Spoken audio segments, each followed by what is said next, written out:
This is New Day Weekend with Victor Blackwell and Christy Paul. Good Saturday to you. Our top stories this morning. New England Patriots owner Robert Kraft is being charged with solicitation and prostitution. Police say Kraft was caught in part of a large-scale sex trafficking crackdown, leading to hundreds of arrest warrants. Also, R&B singer R. Kelly due in court today. He turned himself into police last night after being indicted on 10 counts of aggravated criminal sexual abuse. We want to start with the latest breaking developments in the arrest of R&B superstar R. Kelly there. Overnight, Chicago police released this new mugshot of the singer. Now, Kelly, who is 51, is accused of committing sexual acts on 3 children, older than 13 but younger than 17. Joining us this morning, the executive producer of Surviving R. Kelly, Tamara Simmons, and Lisa Van Allen, one of the singer's alleged victims. We'll speak with them in a moment. We also have criminal defense attorney and CNN legal analyst Joey Jackson standing by. But first, we're going to go to CNN's Sarah Seidner. Sarah, Kelly is in jail. Bring us up to speed. Tell us what's next.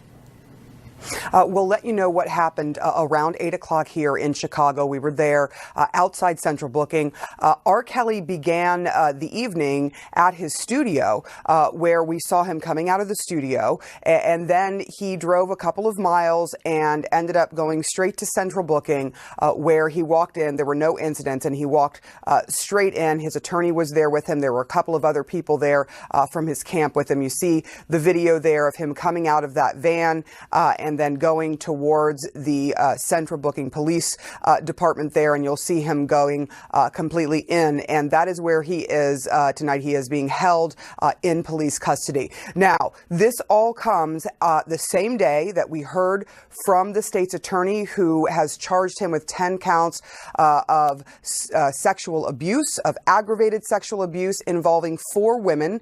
Those 4 women, 3 of whom were underage at the time, under the age of 17. That is the age of the consent here in Illinois.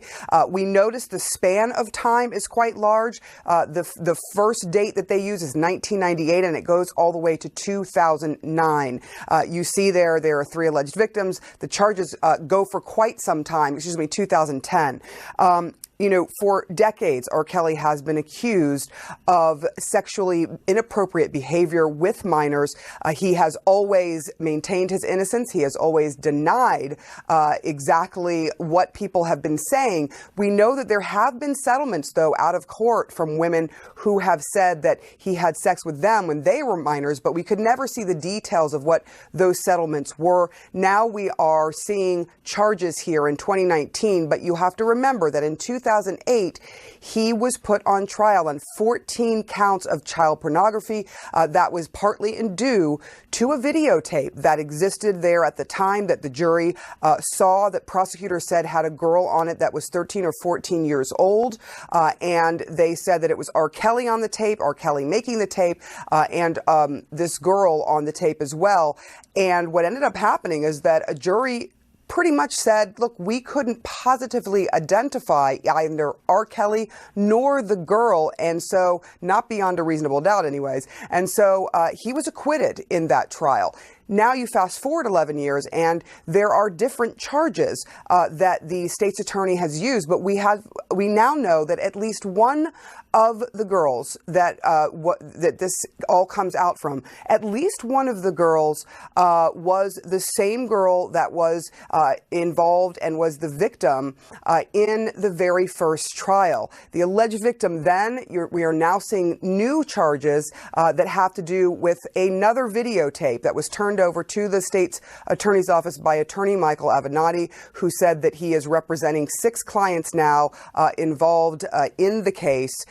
And he had talked about the fact that his client, one of them who he calls a whistleblower, has said that there was some obstruction of justice when it comes to that 2008 trial having to do with this particular videotape that has now been turned over to the state's attorney's office. It is pretty significant there. Now, we have not heard all this time from R. Kelly, but we have finally heard from his attorney.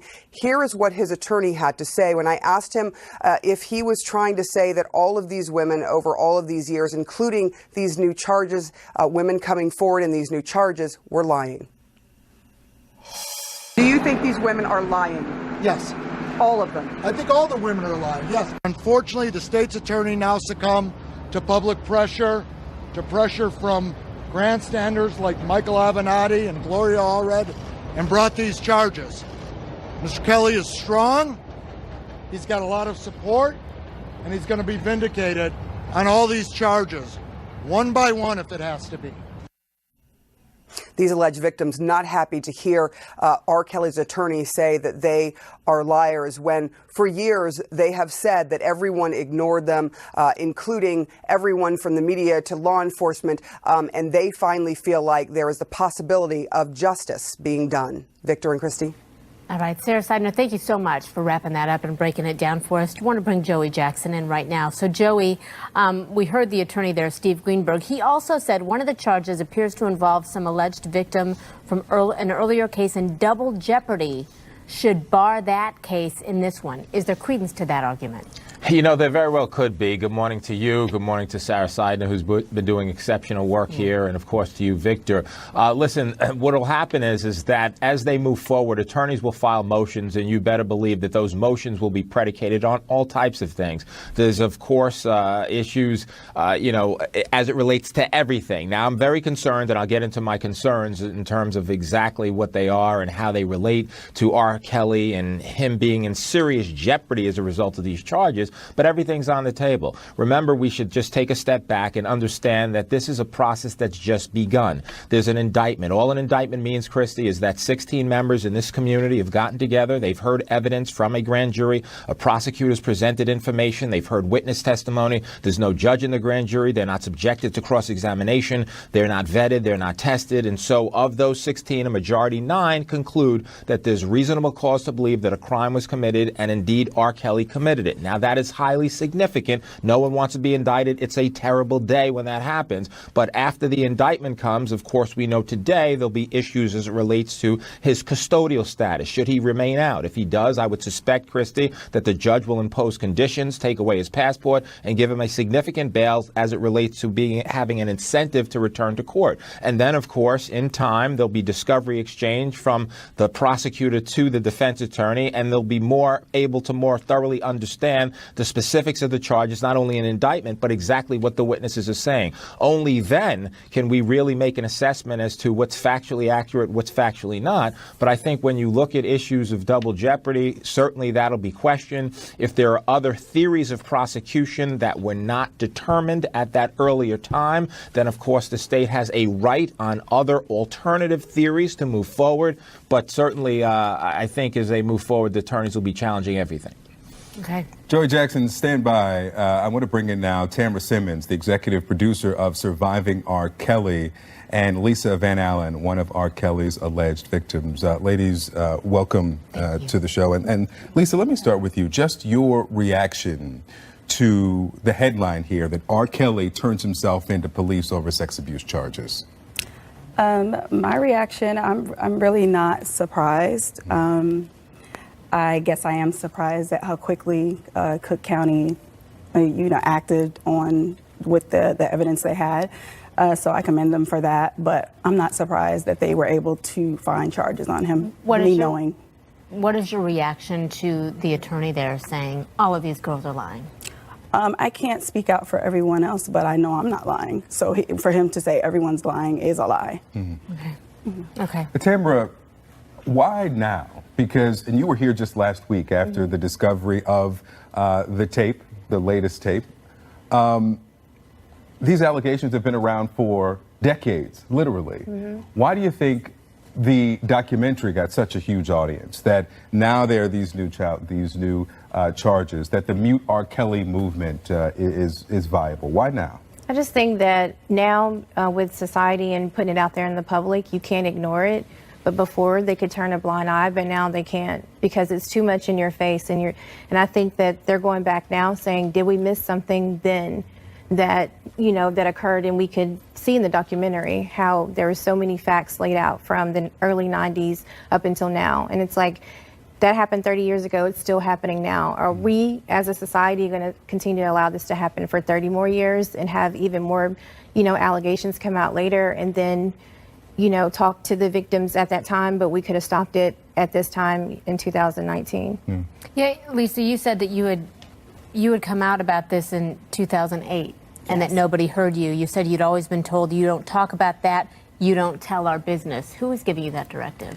I mean, no one specifically, but in the minority community, the Black community, we just, you just always kind of knew it was like a unspoken code that you don't really tell on each other, you stick together, But that's what I meant. Do you knew the 14-year-old, is that right, who's in this video that they're talking about now? Is that right or no? I didn't know her personally, but I do know her, from the situations with him. Well, let's now talk about your story. You met R. Kelly, you say, when you were 17 years old. Yes. And this was a video shoot. Yes, here in Atlanta. Music video shoot here in Atlanta. And from what you describe in the documentary, there was grooming early on. Explain that, if you would. He pretty much right away tells you what he's into, what he likes, what he doesn't like. He also, during sexual acts, the whole time, he's telling you exactly what to do, what not to do, what he likes, what he doesn't like. So, yeah. It was interesting because at that time you said, I didn't assume that he liked younger girls. At that moment, I thought he just liked me. Yes. At what point did you realize something was very off here?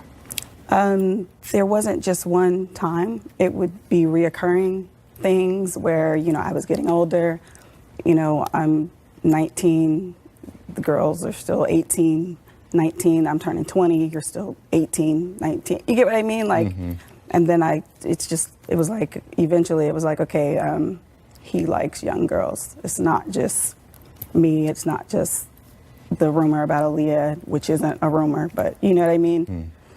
Tamara, obviously we're going to have to wait for the evidence to come out in this case, in these 10 counts.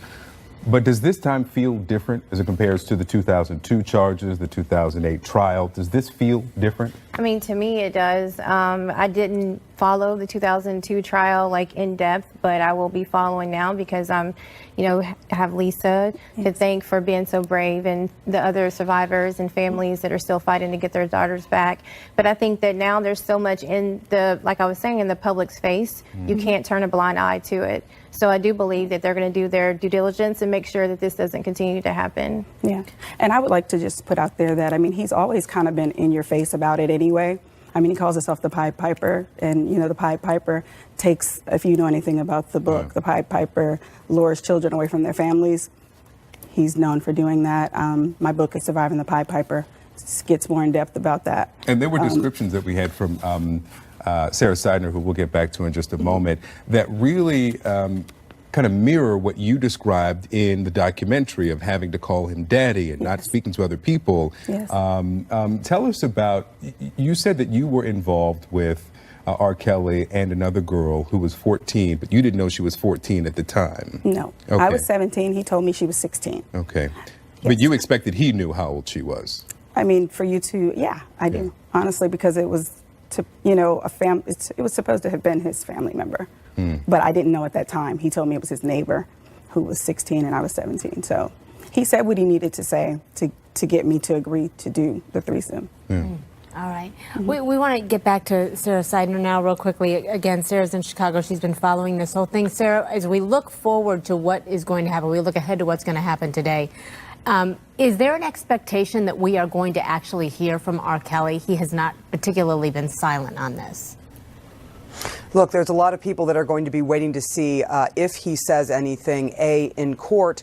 But the big thing that folks are going to be waiting for is that this is a rare move. The state's attorney has asked for no bond, saying basically that they want R. Kelly to be kept in jail up until the trial and up until there is a decision by a jury. That is significant here when you consider R. Kelly's status that has been in the world and certainly here in Chicago as an R&B superstar. They are basically saying they do not want him to be able to pay money to get out of jail.